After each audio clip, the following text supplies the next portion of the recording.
One night, you suddenly wake up, not because of any noise. The room is completely quiet. You don't reach for your phone. You just stare at the ceiling.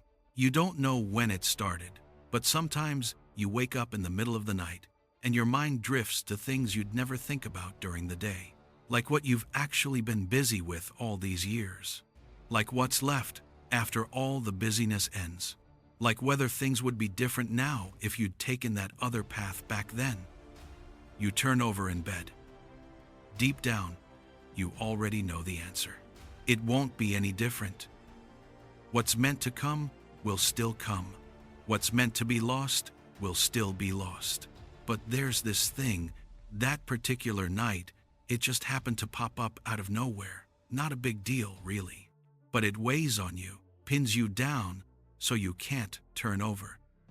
And that is, if you could do it all over again, would you still choose the same path?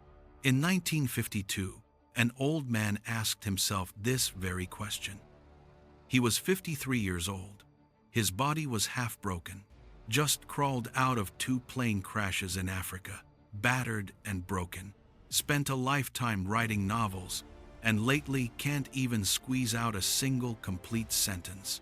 But he sat down anyway. He wrote about an old fisherman, a Cuban, 84 days out at sea, and he hadn't caught a single fish. On the 85th day, he hooked a marlin bigger than his boat. He battled with it for 3 days and 3 nights. Draining every last ounce of strength from his body, he finally managed to lash the fish to the side of his boat. Then the sharks came, wave after wave of them, tearing away the flesh, bite by bite, until nothing remained. The old man dragged back a skeleton of bones to the harbor. No flowers, no applause. Not a single soul on shore waiting for him. This old man's name is Hemingway. This story is called The Old Man and the Sea. It later won the Pulitzer Prize and then the Nobel Prize in Literature. Welcome to Fanko's Character Archive. I'm Fanko. Today's story won't tell you that persistence leads to victory.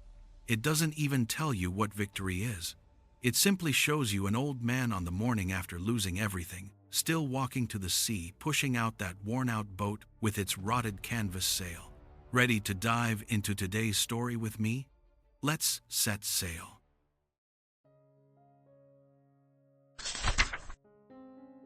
Right from the start, Hemingway hits us with a particularly gut-wrenching number 84. Santiago, an old Cuban fisherman, has been going out to sea for 84 days straight without catching a single fish. 84 days. What does that even mean? That's nearly 3 months. Think about it. If you went to work for 3 straight months without bringing in a single penny of performance, what would your boss think of you? What would your colleagues think of you? How would you see yourself? But 84 days isn't even the worst of it. The book mentions that the old man's previous record was 87 days without catching a fish.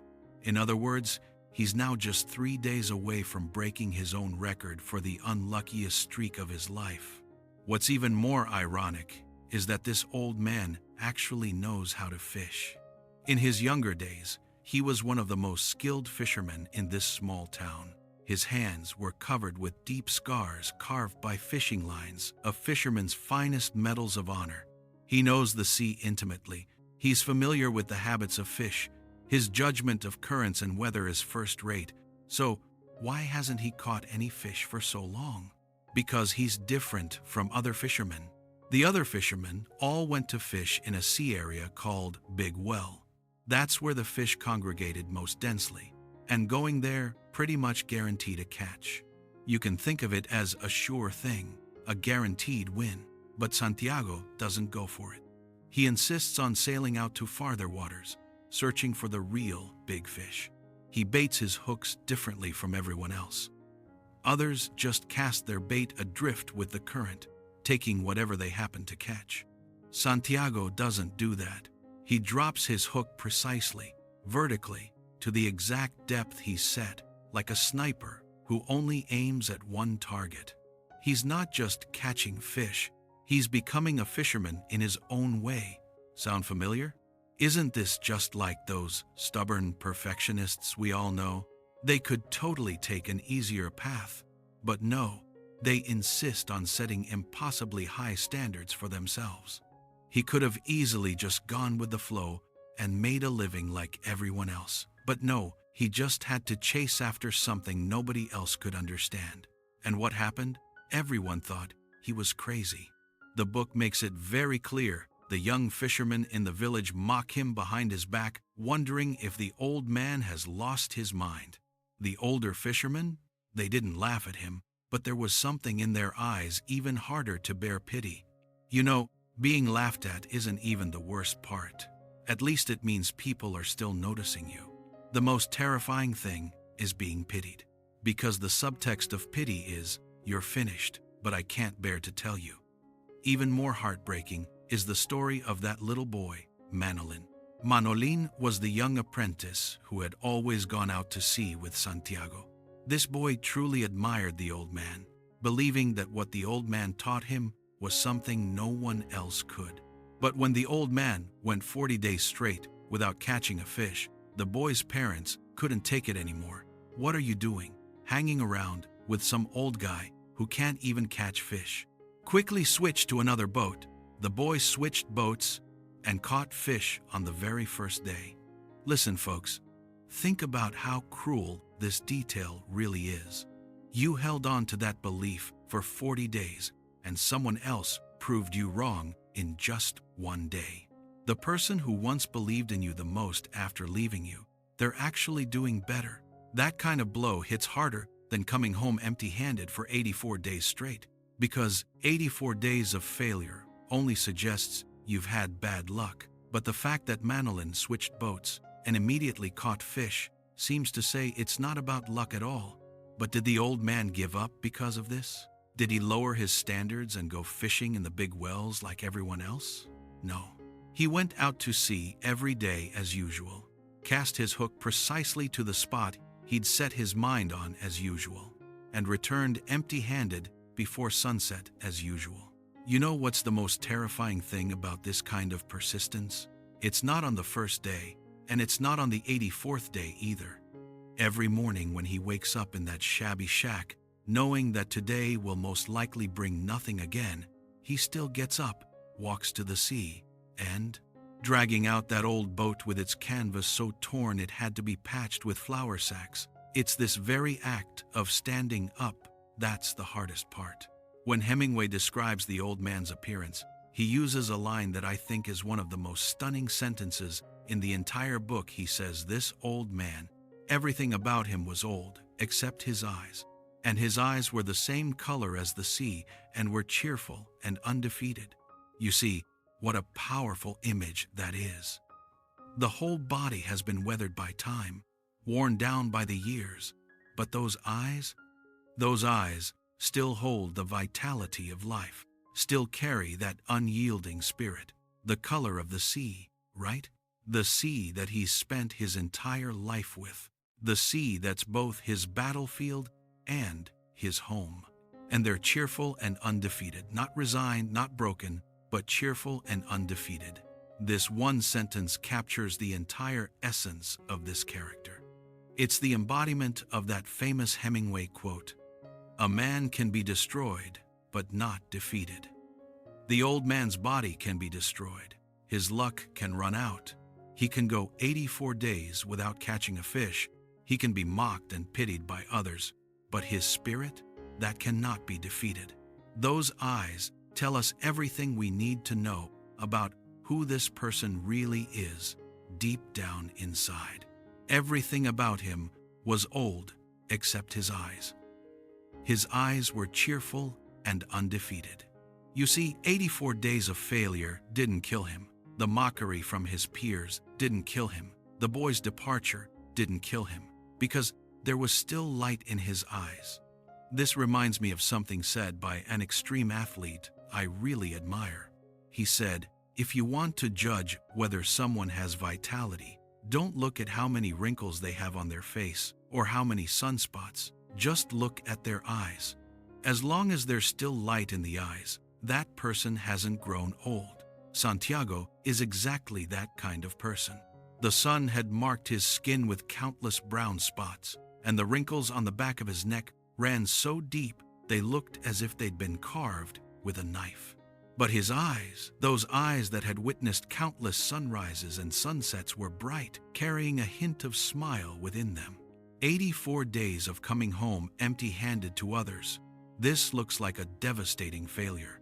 But in Santiago's eyes, those were merely 84 steps he had to climb on his way to that great fish. He didn't even think there was anything worth complaining about. Speaking of this old man's daily life, there are a few details I think are really worth talking about. Guess what he eats? He eats turtle eggs. He also ate the turtle's heart. Why would he eat something so strange? Because he observed that even after the turtle died, its heart could keep beating for several more hours. He felt that this thing was just bursting with vitality. Eating it would definitely do his body good. Every morning, he'd even scoop out shark liver oil from a bucket to drink. How disgusting was that taste? The book says all the fishermen in the village drank it, but every single one of them found it revolting. However, Santiago insists on drinking it every day because he believes it can prevent colds and is good for his eyes. You see, what do these details tell us? This shows that even though the old man is dirt poor, he's preparing in his own way. He's not just lying flat, waiting for luck to come knocking. Every single day, he's preparing for that great fish to arrive, keeping his body in shape, keeping his hands sharp and sensitive, keeping his eye on the ocean. Just like what he says in the book, I believe in precision more than I believe in luck. Only when you're prepared can you catch luck when it comes your way. There's another detail that really struck me. Just how poor is this old man? When he sleeps, his pillow is nothing but a rolled up old newspaper. His blanket was nothing but a tattered old rag. The water for bathing had to be fetched from 2 streets away. Yet every single day, he still meticulously organized his fishing gear, keeping everything in perfect order. The fish hook was polished until it gleamed, the fishing line organized with meticulous care. Though his worn-out boat had tattered sails, the ropes and deck were kept spotlessly clean. A person being poor isn't frightening. What's frightening is being poor to the point of destitution, poor to the point of slovenliness, poor to the point of abandoning even that little bit of dignity you owe yourself. But not Santiago. He was completely, utterly broke. There's also this little detail: the old man would sometimes brag a bit to Manolin. He said when he was young, baseball players would come hang out at the terrace bar in town. He'd chat animatedly with the little boy about baseball game results, just like 2 old fans shooting the breeze on a street corner. This detail strikes me as particularly heartwarming, because I feel it's telling us that Santiago isn't just some ascetic monk driven solely by a noble mission. He had his worldly side too. He loved to brag, he cared about competition results, and he needed small talk with people to pass the time. He is a complete person, not just a symbol. And only a complete person can write about a complete life. But beyond all these worldly pleasures of his, there was one thing he would absolutely never compromise on the way he went to sea. He could make do with anything in life, using newspapers as pillows, wrapping himself in tattered blankets, eating whenever there was food, going without when there wasn't. But when it came to going out to sea, he would never compromise. There's one detail that really captures this. We're looking at a society built on familiarity and close-knit relationships. The restaurant owner in town would let him run a tab. That little boy would secretly bring him food, and there were even people who'd buy him a cup of coffee. Everyone thought the old man was a bit odd, but no one was going to let him starve to death. What does this tell us? It tells us that Santiago's basic survival was secured. He doesn't go fishing just to survive. He could have easily done what those other fishermen did: go to the big well, catch a bunch of small fish, sell them, eat, sleep, and repeat the whole thing the next day. But he didn't. He's already lived through the stage of fishing just to put food on the table. He's after something now, doing things his own way, fulfilling what he believes a fisherman ought to accomplish, catching a truly great fish. This isn't about survival, this is about faith. Put simply, at this stage of his life, Santiago no longer cares about success or failure in any worldly sense. What he cares about is, have I lived each day earnestly and fully, according to my own standards? And what this old man does every single day is actually just one thing. The sun comes up, he gets up, pushes his boat out, and heads to sea. He drops his hook straight down to that depth only he knows, returns empty-handed, goes back, sleeps. The next day, he does it all over again, like this, for 84 days. But his eyes didn't dim. And on the morning of the 85th day, when he pushed that battered boat out of the harbor once again, he had absolutely no idea that the biggest fish of his entire life, waiting for him up ahead, and so was the most brutal battle of his life.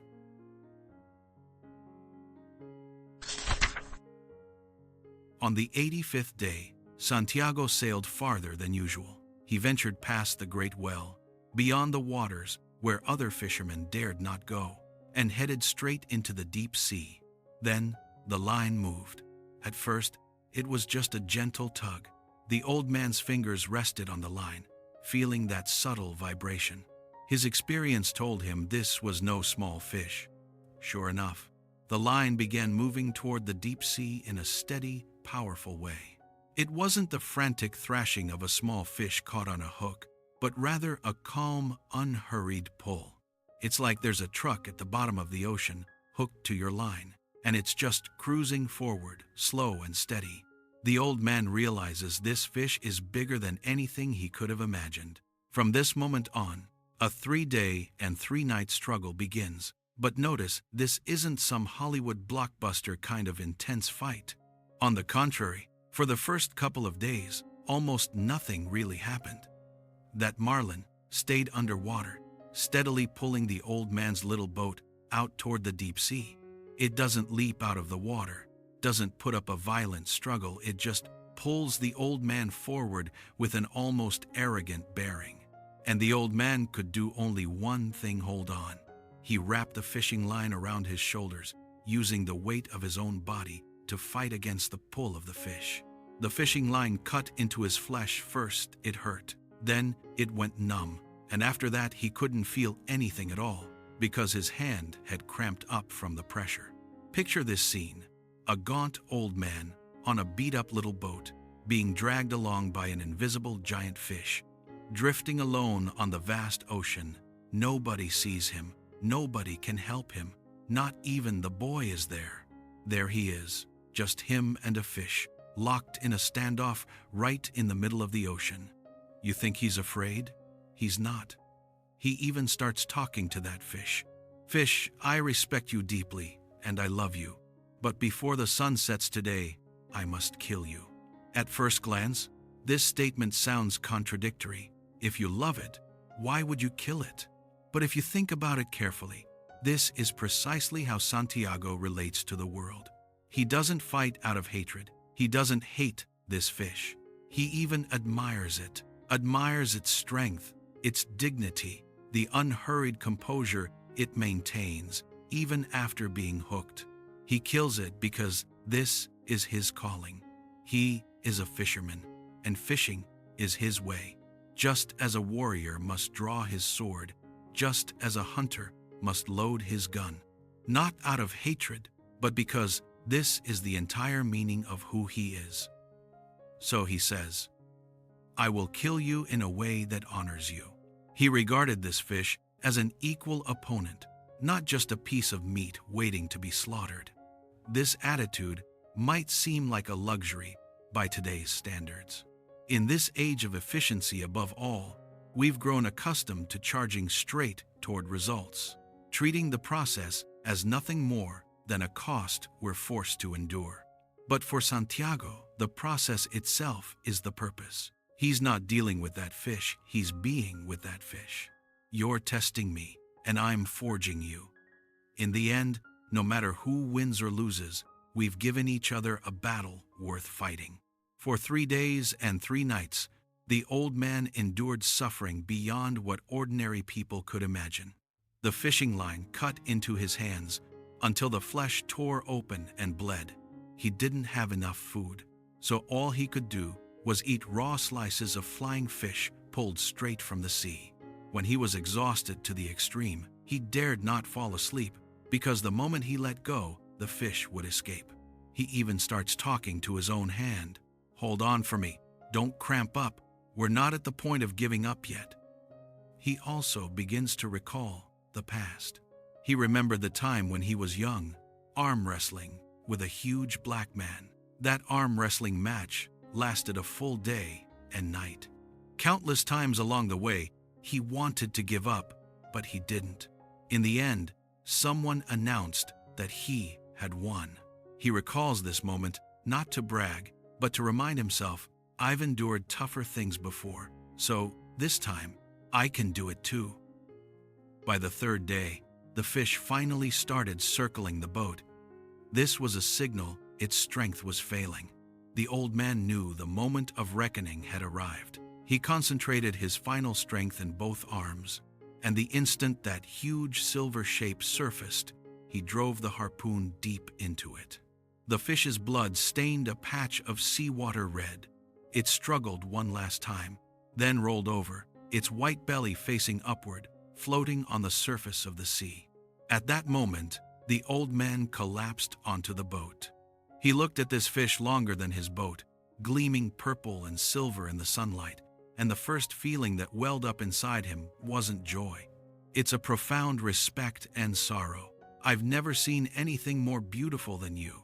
He lashes the fish to the side of his boat and begins rowing back. He has triumphed. At least he thought he had won. But what he didn't know was that the real battle was only just beginning. Because on this vast ocean, the scent of blood carries far, far away. And he's not the only one who can smell it. But before the sharks arrive, I want you to see those more subtle things happening in the old man's inner world during these 3 days and 3 nights. Because what makes Hemingway truly remarkable isn't that he wrote about a man's struggle with a fish, but rather that he captured a man in extreme isolation, how to get along with yourself. For 3 days and 3 nights, apart from that fish beneath the water, Santiago had no one to talk to. So he began talking to himself. He talks to the fish. "It doesn't matter whether you jump or not. I won't get more nervous just because you leap out." He talks to his own hand. "You're not allowed to cramp up. I need you." He speaks to the stars in the sky. "The stars are my friends. The sea is my friend too. But that fish alone is both my friend and my adversary." He even talks to a little bird that's landed on the side of the boat to rest. The bird perches there with its bright black eyes, and the old man says, "How old are you? Is this your first trip?" See, the old man's loneliness has reached the point where he's pouring his heart out to a bird. But there's something incredibly tender about this moment. He's not going mad. He's simply so starved for connection that he'll take companionship wherever he can find it, even from a tiny creature that can't answer back. And then he says to the bird, "Stay at my house if you like." He's actually inviting this bird to make a home with him. This tells us so much about his inner world. In his isolation, he's become someone who treasures every living thing, who sees potential friendship in the smallest encounters. It's both heartbreaking and beautiful. Heartbreaking because it shows how alone he truly is. Beautiful because it reveals his capacity for gentleness and his refusal to become hardened by solitude. The bird stayed on his boat for just a little while before flying away, and the old man actually felt a pang of loss over it, as if a friend of his had suddenly left. You know how lonely someone must be to treat a passing bird as a friend? But what Hemingway writes here goes beyond just loneliness. He's writing about a state of being When you're in the very middle of the ocean with absolutely no one around you, you'll discover that your relationship with this world isn't really a person-to-person relationship, but rather a person-to-all-things relationship. Those flying fish skimmed across the ocean's surface, gleaming silver in the sunlight. Deep in the night, beneath the waves, microorganisms glowed with an eerie phosphorescence. Occasionally, a pod of dolphins would swim beneath the boat, making sounds like breathing. On the distant horizon, there was a particularly bright star. Santiago knew the name of every star, understood the habits of every fish, and could tell when the ocean currents would shift their course. He's not trying to conquer nature. He's coexisting with it, like two old friends, quietly keeping each other company. So you'll notice something quite strange during those 3 days and 3 nights. Santiago actually doesn't feel fear at all. He's in pain, he's hungry, he's exhausted, but he isn't afraid. Because fear comes from feeling abandoned, from feeling utterly alone and helpless. But Santiago doesn't feel abandoned. He felt he was part of the ocean itself, every fish in the sea, every star in the sky, even those glowing microorganisms beneath the surface, they were all keeping him company. He just wished if only that little boy were here too. Not to help, but to look at all this together. This is something so magnificent, it would be such a shame to witness it alone. There should be someone to share it with. Just think about this kind of mindset. His hands were raw with pain. He was so hungry he could only gnaw on raw fish, hadn't slept in 3 days yet. What's going through his mind right now isn't, "I'm so miserable," but rather, "This is too beautiful. It's a shame no one's here to watch it with me." This isn't about toughing it out. This is what being alive actually looks like. And I mean truly alive, fully present with every fiber of your being. On the 3rd day, the fish finally surfaced, and with it came the real challenge.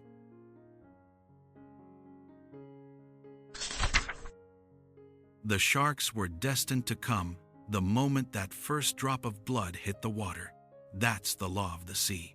You can't win a battle on the sea without shedding blood, and once you bleed, the predators will come hunting, following the scent straight to your door. When the first shark came, the old man didn't panic all that much. It was a gray mako shark, huge and fast, shooting straight toward the Marlin like a torpedo. Santiago raised the harpoon, and the moment it came close, he thrust it down with precision. The harpoon plunged into the shark's head. The shark rolled over a few times and sank to the bottom. But here's the problem. The harpoon sank down with the shark. The old man lost his most important weapon, and the piece of marlin flesh the shark bit off about 40 pounds. That was the choicest part. Santiago watched the blood slowly spreading across the water's surface and said something. "A man can be destroyed, but not defeated." This line has become a literary classic. But you know what? When I first read it, I found it incredibly confusing. What does this even mean? Destroyed versus defeated? What's the real difference? If you're already destroyed, does it really matter whether you're defeated or not? But here's the thing. Hemingway was exploring something much deeper. He was talking about 2 completely different levels of confrontation. Physical destruction is one level. Your body can be broken. Your possessions can be taken away. But spiritual defeat is an entirely different matter. It means you've given up on yourself, surrendered your dignity and beliefs. Think about Santiago's situation. The marlin he caught with such effort gets devoured by sharks, leaving only a skeleton. From a material standpoint, he's absolutely destroyed. He gets nothing, comes back empty-handed. But has he been defeated? Not at all. Throughout the entire process, he never stops fighting, never gives up hope, never loses his dignity as a fisherman and as a human being. This is the survival philosophy Hemingway wanted to convey. What really defines a person isn't whether they succeed, but whether they maintain their spirit in the face of failure. You can lose everything, but as long as you don't surrender internally, as long as you keep your pride and courage, then you haven't truly lost. This quote has been circulated for over 70 years, printed on countless postcards, and shared across social media feeds. But today, we can dig a little deeper into what it really means. A man can be destroyed but not defeated. What's the difference between being destroyed and being defeated? To be destroyed is physical annihilation. But to be defeated? That's spiritual collapse. The crumbling of your will. The moment you admit to yourself, I can't do this. I give up. That's true defeat. The old man's body could be worn down. He could lose that fish. He could even lose his life. But as long as his spirit never bends, as long as he never says, I surrender in his heart, then he remains undefeated. This is Hemingway's understanding of tragedy and his understanding of human dignity. We might fail, we might lose everything, but we can choose never to yield. That choice, that refusal to submit, is where human nobility lies.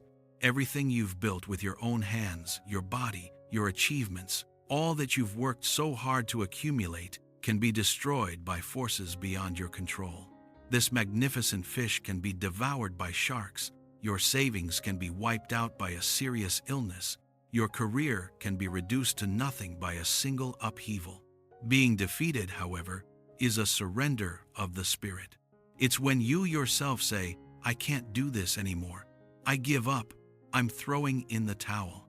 Hemingway's point is this: the former is beyond your control, but the latter is your own choice. Sharks can tear apart your catch, but they can't tear apart your will.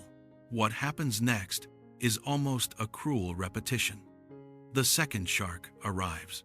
The old man had lost his harpoon, so he lashed his knife to an oar and used it against the sharks.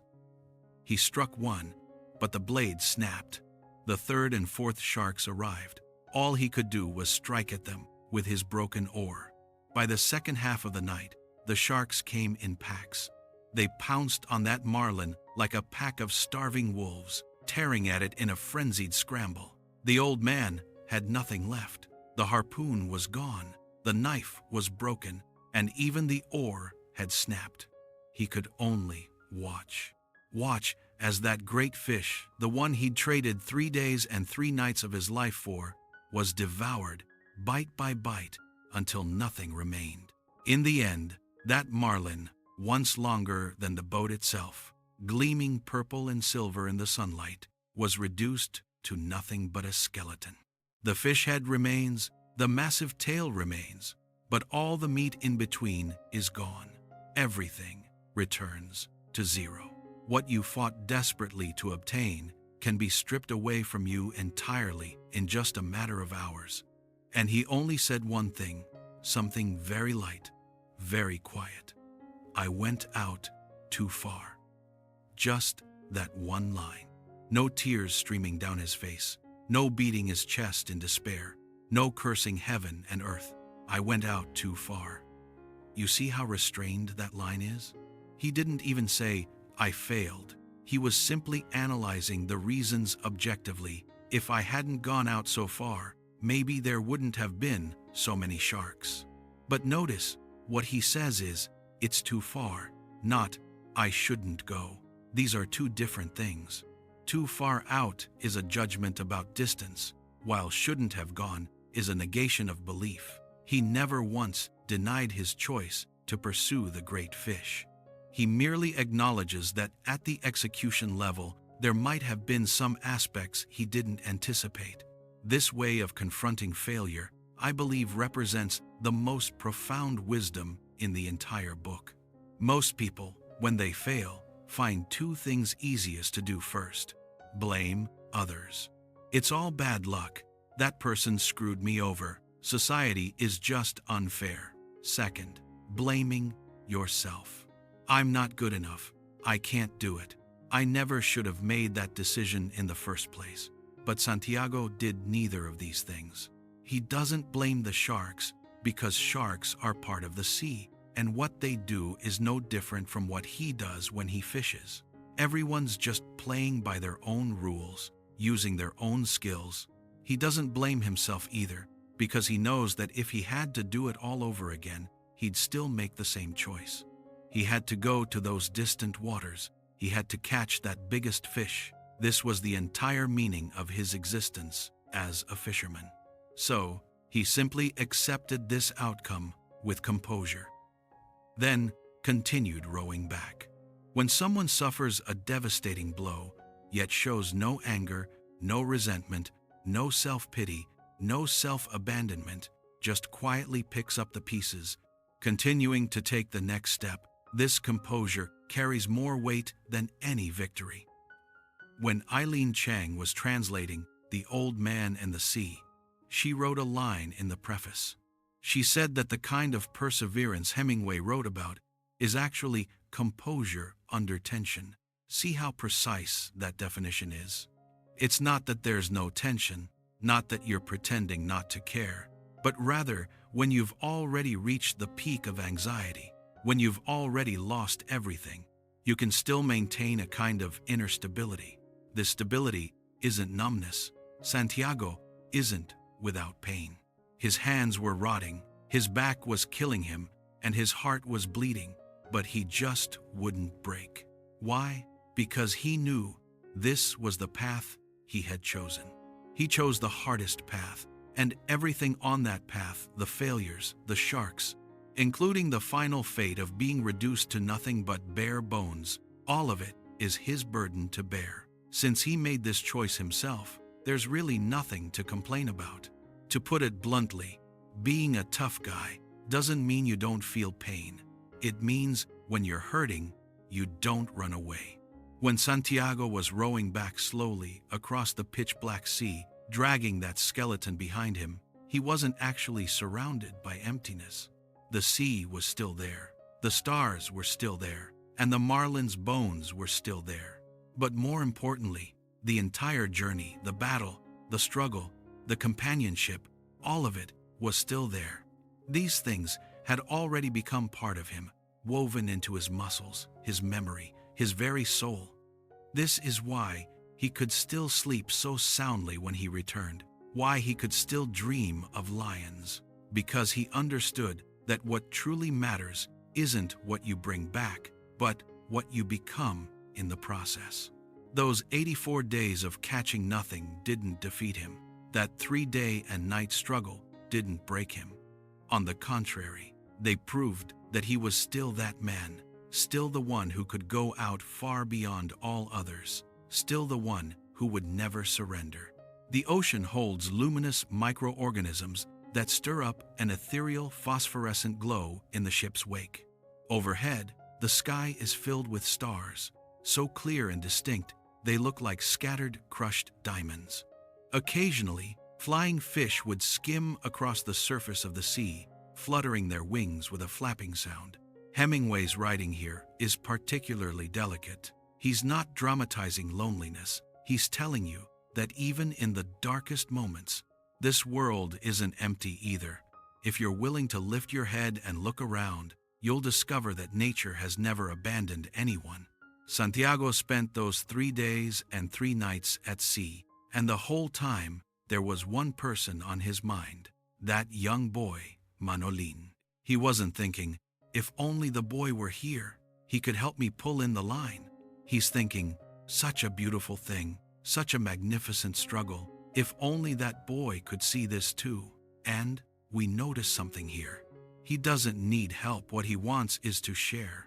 He wanted to capture something that could only be experienced in the deep ocean, that feeling of facing off against a magnificent fish, that phosphorescent glow on the sea's surface in the dead of night, that kind of serenity you actually gain in extreme circumstances, passing it down to the next generation. He formed a kind of coexistence with the sea, with the fish, with the stars, with those tiny marine creatures. He's not a conqueror of nature, he's a part of nature. And I think that's exactly the kind of relationship between humans and nature that Hemingway was trying to express.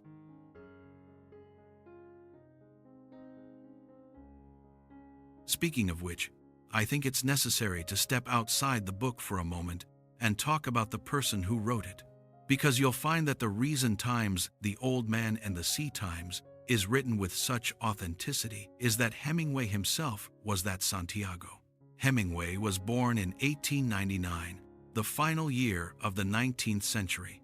He wanted to go to war at 17, but they wouldn't take him because there was something wrong with his left eye. Failed the physical.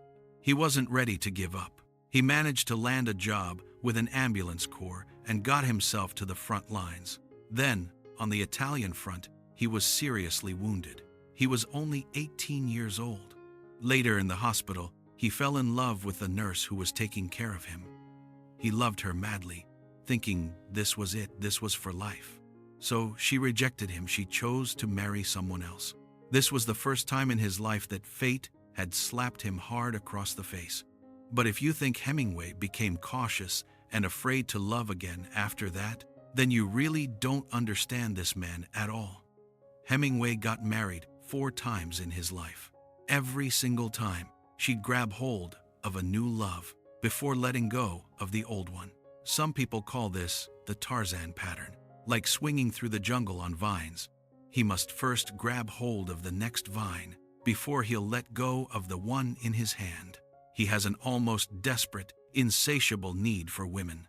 But the way he treated women? By today's standards, it absolutely wouldn't hold up to scrutiny. He cheated, had affairs, and stole credit from his own wife, like when he was a war correspondent with his third wife, Martha.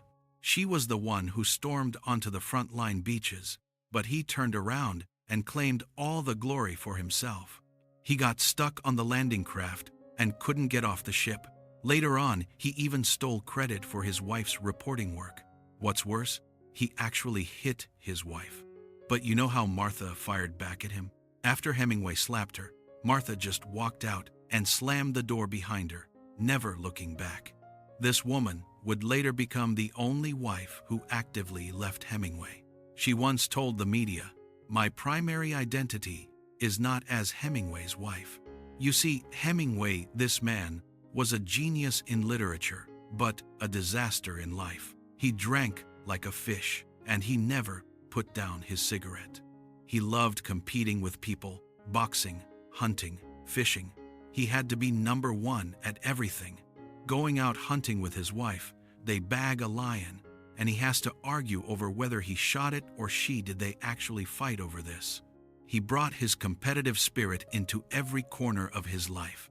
But his greatest rivalry wasn't with others, it was with himself. He wrote The Sun Also Rises at just 26 and became an instant sensation. Then came A Farewell to Arms and For Whom the Bell Tolls, cementing his legendary status with each masterpiece. But around the age of 50, his creative powers began to decline. How much of a decline are we talking about? When President Kennedy invited him to the inauguration ceremony, he couldn't make it and wanted to write a few words of congratulation.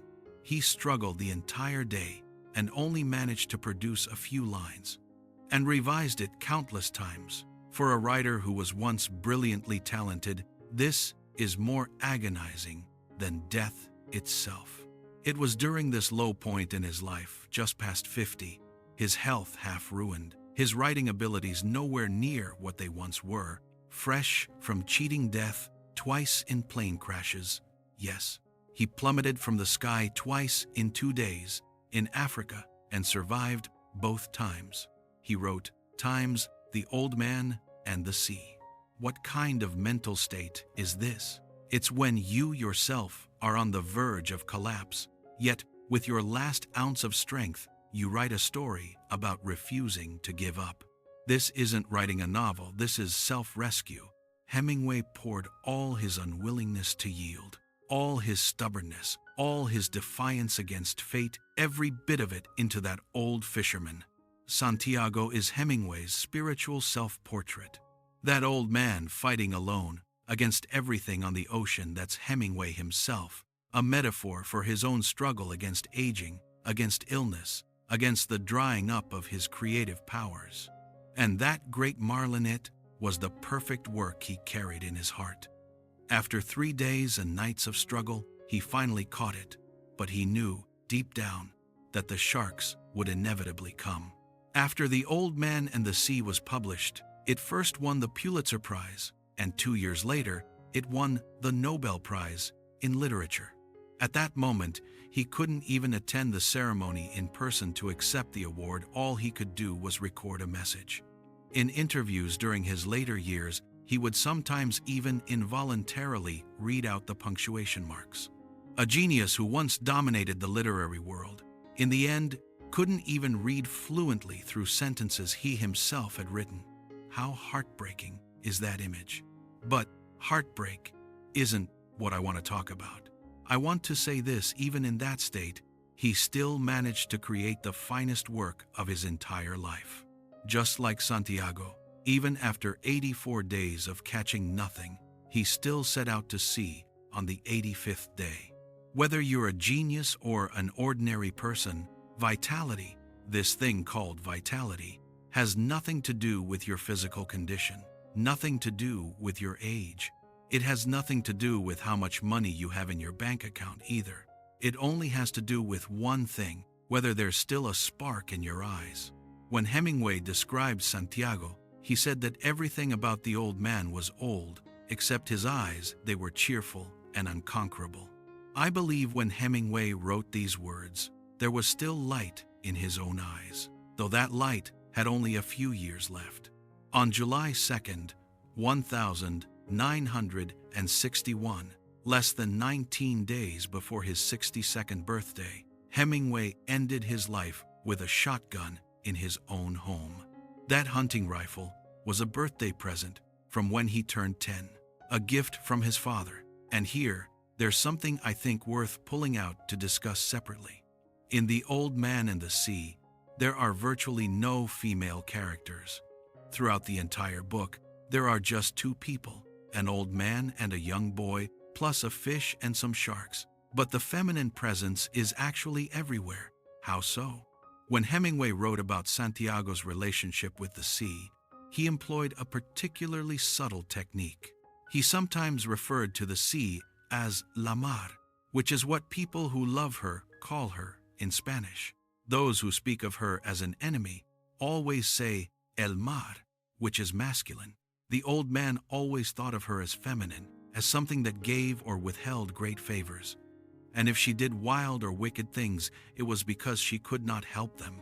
This linguistic detail reveals the old man's entire emotional world. He doesn't see the sea as an object to conquer, but as a moody woman, sometimes gentle, sometimes cruel, yet always worthy of love and understanding. This is actually Hemingway's philosophy of life.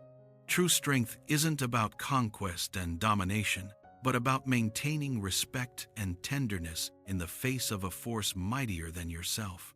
Santiago fights the Marlin for 3 days and nights, not out of hatred, but out of a sense of kinship. He sees the fish as his brother. The other fishermen call the sea el mar. That's the masculine way to say the sea in Spanish. Santiago calls the sea la mar, the feminine form. He sees the sea as a woman. He feels the sea is gentle, even when it stirs up storms, even when it unleashes sharks to take everything from you. But its essence is gentle, like a woman you love, yet can never fully possess. Think about Hemingway's relationships with women throughout his life. He loved many women, and he hurt many women too. When he was young, he only fell for older, nurturing women.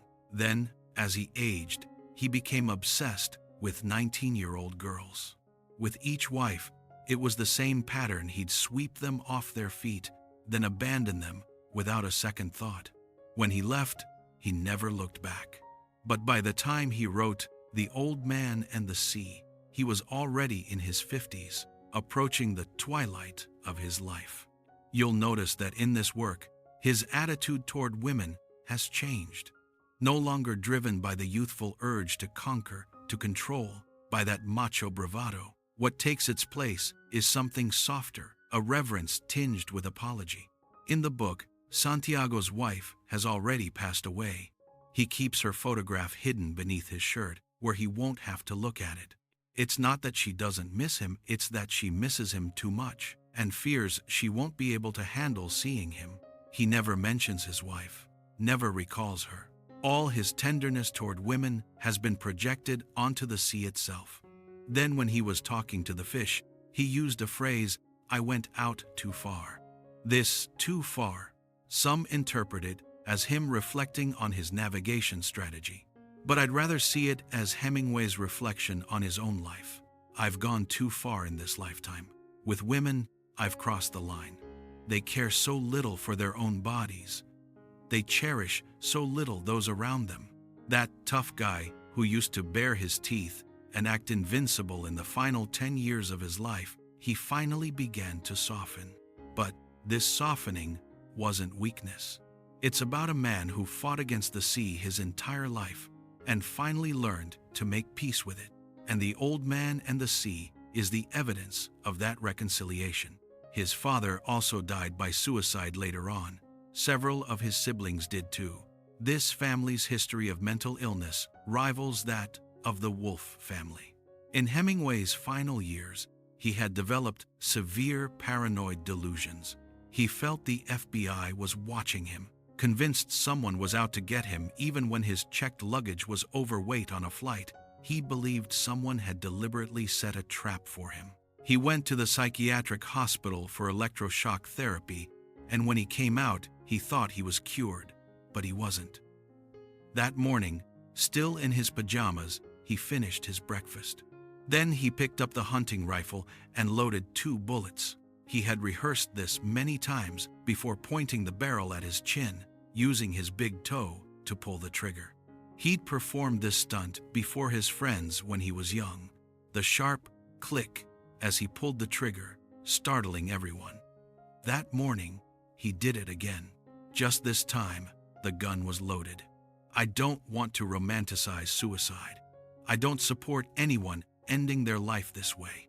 Hemingway's death was incredibly complex family history. Multiple concussions, organic brain damage from years of alcoholism, the despair that comes from losing one's creative ability.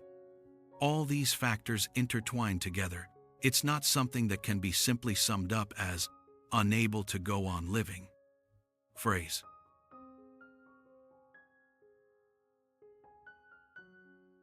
Let's return to the story, back to that night.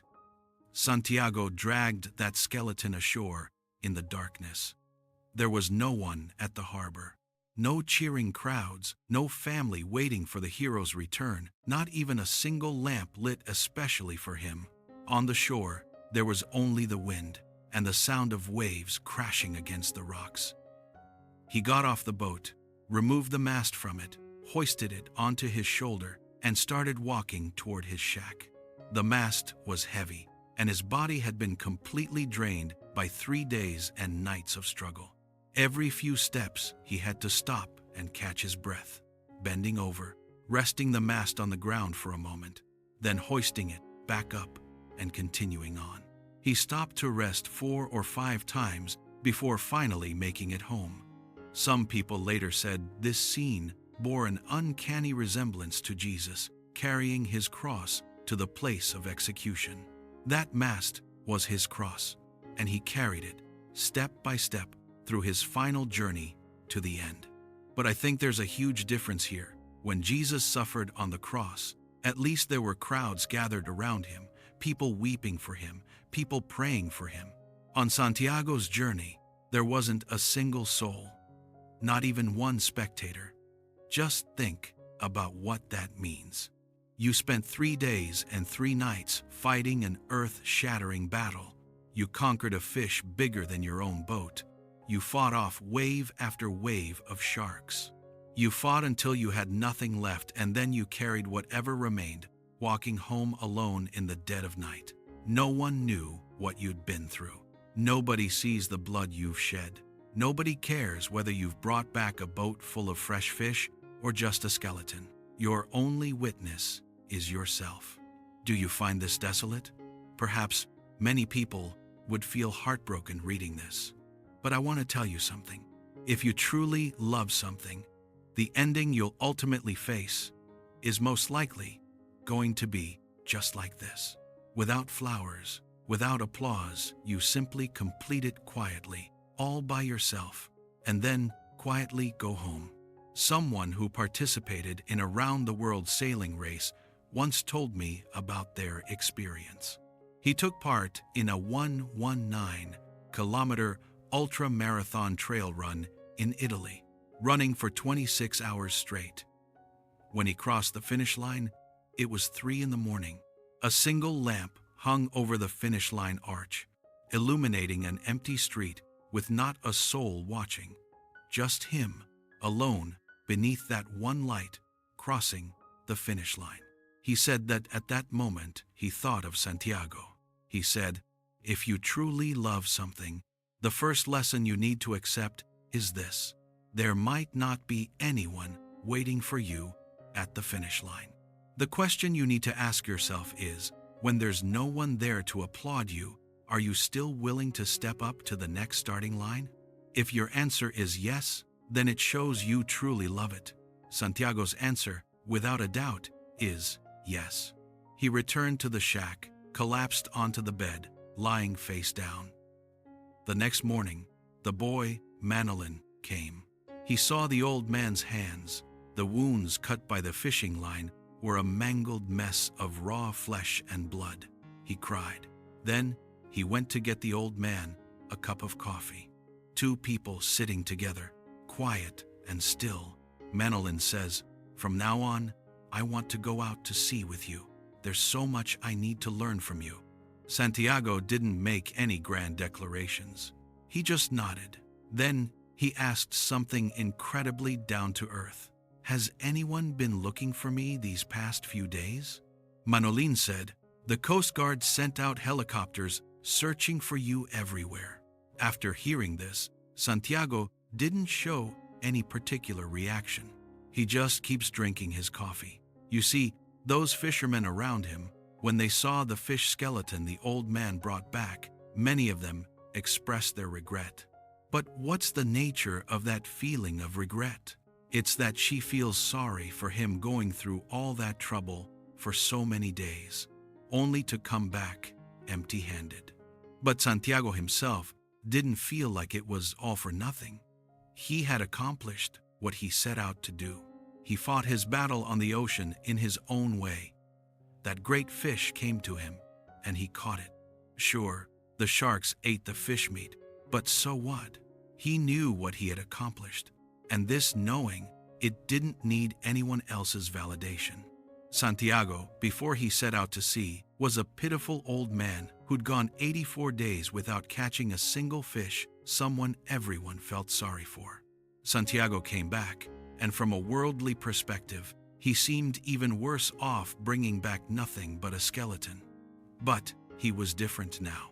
He battled a fish 100 times more powerful than himself for 3 days and 3 nights. Even in his most desperate moments, he never gave up. He kept fighting until the very last moment, even after losing every weapon he had.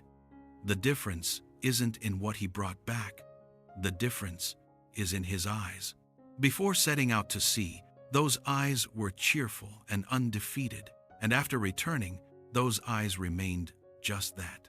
The last line of the book reads, "The old man was dreaming of the lions. He had seen lions on the beaches of Africa when he was young. Those young golden lions frolicking and playing in the sunset. Later in life, as he grew old, he no longer dreamed of storms, no longer dreamed of women, no longer dreamed of the arm-wrestling matches of his youth. He only dreamed of lions." Why lions? Some say the lion symbolizes strength. Others say it represents youth. Still others claim it stands for freedom. But I believe the lion symbolizes vitality, the force of life itself. It's something that keeps pulsing vigorously deep in your heart, even when your body has withered, even when everything external has been lost. Everything about Santiago was old. His skin had withered.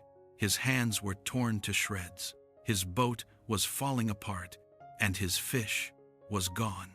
But in his dreams, there were still lions. As long as there are still lions in his dreams, this man has not grown old. As long as a lion still roars in his heart, this man cannot be defeated.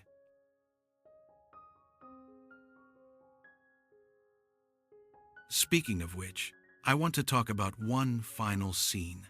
The next morning, the fishermen in town walk past the harbor and see that skeleton tied to Santiago's boat.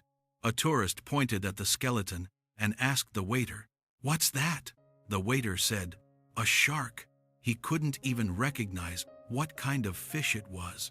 But the skeleton remained, from head to tail, every bone intact, gleaming white in the morning sun. Longer than his boat, worthless, can't feed anyone. But it's proof that out there on that sea, an old man once battled a fish bigger than his boat for 3 days and 3 nights. And he won. The sharks devoured the flesh, but the skeleton, they couldn't gnaw through that. You'll have that kind of skeleton in your life too. It's not the trophy, not the bank account, not the success that others talk about. Those moments that only you yourself know, 3 in the morning, alone on the ocean talking to the stars. The fishing line cut his hands until the skin split open and bled, but there wasn't a single moment when he let go. When he had no weapons left, he still stood at the bow of the boat. The sharks couldn't take that away from him. No one can take it away. There's a line in the book where Santiago tells himself, whenever he faces difficulty, "I'd rather be exact than lucky." He'd made all the necessary preparations, so when luck finally came his way, he was ready to seize it. For 84 consecutive days, he returned empty-handed. But every single day, the angle of the fishing hook, the depth, the position, all meticulously precise. You take care of your hook, the ocean will take care of the rest. The book's final line, the old man, was dreaming of the lions. He had seen them in his youth on the beaches of Africa, golden, young, playing in the sunset. Later, he grew old. He no longer dreamed of storms, no longer dreamed of women, no longer dreamed of arm wrestling. He only dreamed of lions. Remember that question from the beginning? If you could do it all over again, would you still choose the same path? You've already seen Santiago's answer. On the morning of the 86th day, he still made his way to the sea. And as for your answer, only you yourself know it. Finally, I have a question I'd like to hear everyone's thoughts on. That is, Santiago pushes out his broken-down boat every single day because he knows exactly which waters he's heading for. He doesn't go to the shallows to catch small fish. No, he insists on going to the deep sea. Was that his own choice? And what about you, watching this right now? We've spent half our lives fighting for that one thing, whether it's putting our kids through college all the way to graduation or staying stuck in a position we never liked, right up until today. Is maintaining a relationship that's neither good nor bad really what we want? Or are we just doing it because that's what everyone does? Santiago could afford to lose because the fish he lost was the fish he chose for himself. But if the fish we lost was never one we chose for ourselves in the first place, then whose voyage are we really on with our lives? I'd love to hear your answer. See you in the comments. I'm Fanko. Catch you in the next book.